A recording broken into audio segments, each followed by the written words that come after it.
Atop a sandy piece of loam, there sits a modest carved stone that reads, "Here lies the mortal suit of Clifford Crane. He was murdered in cold blood, and I, his only fathered son, did bow upon that grave to see his killer slay."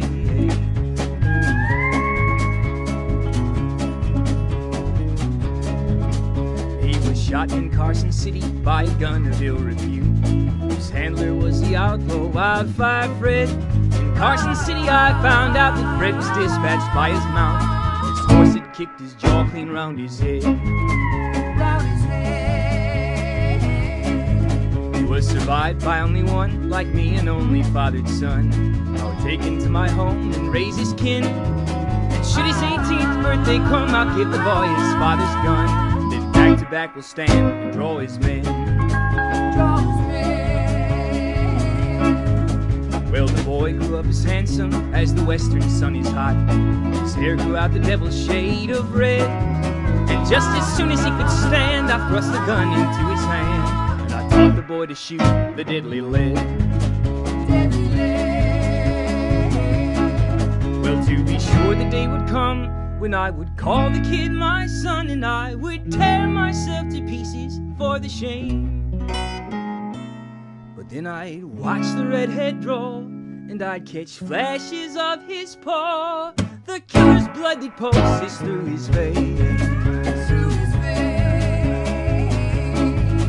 With his 18th birthday near, I felt the sober chill of fear. The young man's hand invested mine in speed. Now in this last belief I trust that if the sinner dies it's just. I only fear the sinner here is me. On that cursed Thursday morn, I filled his heart with burning scorn, as I told him how his paw had shot mine dead. And now the boy who trusted me through all his childhood reverie stares at me with the eyes of Wildfire Fred. And in the Carson City Square, the noonday sun hung in the air, as step for step we paced our separate ways. When I turned to make my play, it was my son, I'm proud to say, who put me on the ground where I now lay. Now standing over me is that son who has no father but his gun, and I know that for my death he'll never mourn. Never mourn. For as I watch him walk away, I hear a whispered tenor say that this is how the outlaw man is born.